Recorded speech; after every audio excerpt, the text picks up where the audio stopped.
Now, you may be aware of the fact that the Joker can be a lucky or unlucky card at times, depending on how it's used. In the times that I've used it, it seems to always bring a kind of balance to whatever card game or card activity it's used in. And I think one of the reasons for that is because, as you can see here, if the Joker has any skill whatsoever, it seems to be a sense of balance, because riding this bicycle with these inverted handlebars and having an overly weighted torso, he must have good balance to stay on that bike. Okay, so as you can see here, I have 24 cards of various colors, suits, and values. So I'll go ahead and just gather these up. Now I'm going to put the Joker over here to oversee all of this, because he's kind of our good luck charm, essentially. Okay, well, both of us saw the cards, so why don't we go ahead and just mix it a bit. Now I'm going to deal the cards into two piles quickly here. I started with 24, so I'll have two piles of 12 each. Okay, and then what we're going to do for each is we're going to have you tell me how many cards to deal out. And I'll deal until you say stop there, okay? And then we'll do something called a rosette shuffle, kind of a messy shuffle. Same thing here. Tell me when to stop. Stop there. Okay. Spin these, bring those together. Very good. And now for each of the piles, what I'm going to do is I'm going to just deal out 4 piles of 3 cards each. Let's see. 2, 3, 1. Well, I just dropped the rest, I guess. So we need 4 piles of 3 cards each for this. So 1, 2, 3, 1, 2, 3, 1, 2, 3, and then the rest must make up 3. Okay, very good. Now, what I need you to do, keep the Joker in mind here, or in view. There he is. I need you to freely stack any pile from up here onto a pile here. And we'll do that until all of the piles are stacked together. So like this one, where do you want it? Want it there? What about this one? Here? Way over there, and then that would leave that one there. How would you like these stacked into 2 piles? Where would you like this one stacked? Over here, and then those 2 together. Okay, and now what I need you to do is make a final decision. Which of the 2 piles would you like us to work with? The one on the right? Okay, so we'll discard this one. Okay, so let's take a look at what is going on here. Okay, so in what sense has the Joker brought balance? Let's see. Well, how many red cards do we have? 1, 2, 3, 4, 5. And black cards. 1, 2, 3, 4, 5, 6, 7. Oh, those not balanced. Number cards and face cards? No. Evens and odds? I don't think so. Oh, wait a second. I forgot. The Joker actually has something written on the back of the card here.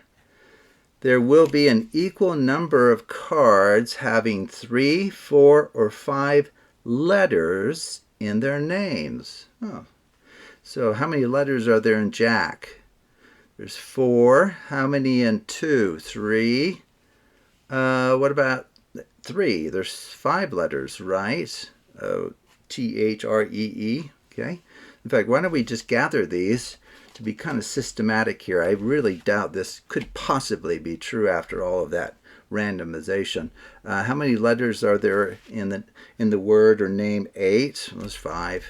9, there's 4. 2, there's 3. Ace 3, A-C-E. 7, let's see, 5 letters. Jack 4. 10, 3, T-E-N. And then we have King 4, Queen 5. Is that an equal number of each? 1, 2, 3, 4. 1, 2, 3, 4. I can't believe it. That silly Joker has brought balance to another incredibly surprising outcome. Okay, so how did the Joker do that? Well, sometimes he reveals his secrets and other times he doesn't. So let's just take a look at this really fast here. So I have a little write-up. So what you need is you need to gather up 8 cards that have 3 letters in their names, 8 cards that have 4 letters in their names, 8 cards that have 5 letters in their names. And then if you just set up the packet with 2 cards that have 3 letters in their names, like an ace and a 2 or something like that, or a 6, S-I-X, right? And then next to those 2, you have 2 cards that have 4 letters in their names, then 5, and then just repeat that. Okay, so a couple of 3s, 4s, 5s, and so forth all the way through. This is a 4 cycle with cycle length 6. We Charlier shuffled the packet. Okay, that won't hurt the fact that it's cyclic. And then we did this left-right deal into 2 piles. Well, it converts a 4 cycle with cycle length 6 to a 4 cycle with cycle length 3. So it's still cyclic. We performed a Gilbreth shuffle on each one independently. Okay? Now, if you think about it, when you deal left-right for this, the 3s will get separated into a pile, the 4s on top of the 3s, the 5 on top of the 4s, and so forth. So essentially, it's like you're taking every other card. In terms of the structure, it's going to be 3, 4, 5, 3, 4, 5, 3, 4, 5, 3, 4, 5 after this LR dealing. Okay, so that's cyclic. Performing a Gilbreth shuffle will mean that each set of 3 taken from the top will consist of exactly 1 card with 3 letters, 1 with 4, 1 with 5. We'll have 4 piles of 3 cards each. Each of those has exactly 1 of each of the number of letters in the card names. And that will be true for the second pile that we Gilbreth shuffled. Okay, and so really those 8 piles of 3 cards each, when I had you randomly stack the 4 above on top of the 4 on bottom, it wouldn't matter how you made those assignments. It would lead to a total of 4 piles of 6 cards each that have an equal number of cards whose values have either 3, 4, or 5 letters in their names.